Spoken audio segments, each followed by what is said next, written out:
महिलाओं पर भी रहम नहीं कर रही है म्यांमार की सेना। सीधे शॉट्स के साथ यंगून की सड़कों पर महिलाओं के साथ सेना की बर्बरता।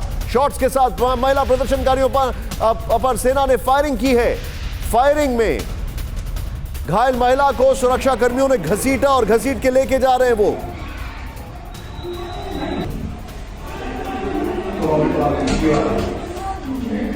सारे ह्यूमन राइट्स वायलेशन इस वक्त म्यांमार की सड़कों पर हो रहे हैं। मैं सीधे ये देखें आप क्या चल रहा है म्यांमार में यहां पर। और आपको याद होगा वो 19 साल की लड़की जिसने अपना पॉकेट में लेटर और डिटेलिंग लिखी हुई थी, उसकी पहले ही मौत हो चुकी है। उसके बाद भी मैं सीधे चलूंगा मनीष, जो म्यांमार में ह्यूमन राइट्स वायलेशन है, जो कुछ भी चल रहा है, मैं ये जानना चाहता हूं कि अभी अंदर से और क्या क्या, या इंफॉर्मेशन भी कम आ रही है वहां से। आप इंटरनेशनल अफेयर्स कवर करते हैं क्योंकि सब कुछ रिस्ट्रिक्टेड है और चाइना ने इंटरनेट के ऊपर भी, उनके सोशल मीडिया के ऊपर, इंटरनेट के ऊपर भी कब्जा जमा रखा है। जी हाँ, बिल्कुल सही कहा आपने। देखिए, म्यांमार के चाहे मुख्य जितने भी समाचार पत्र हों या टीवी चैनल हो, उन सब पर प्रतिबंध लगा हुआ है, वो कोई कवरेज नहीं कर पाते हैं।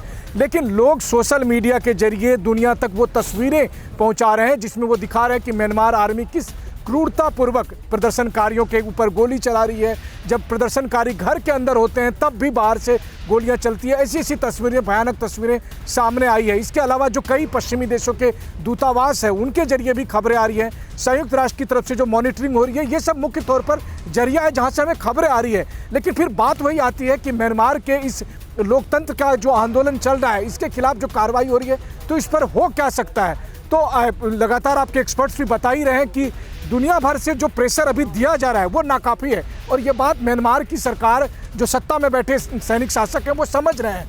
और चीन का संरक्षण उसे हासिल है, रूस का संरक्षण उसे हासिल है। भारत भी ये समझ कर चल रहा है कि चूंकि पड़ोसी मुल्क है, लंबे समय तक चलना है, म्यांमार सत्ता में सैनिक शासन बने रहेंगे, इसलिए एक मिला जुला प्रतिक्रिया भारत की तरफ से भी देखने को आ रही है। तो कमोबेश जो हालात हैं उसमें आप इतना ही समझ सकते हैं कि हर दिन लाशें बढ़ती जा रही है। 126 तक ये गिनती पहुंच चुकी है। जी, फिक्र आपकी, सोमवार से शुक्रवार रात 9 बजे सिर्फ TV9 भारतवर्ष पर।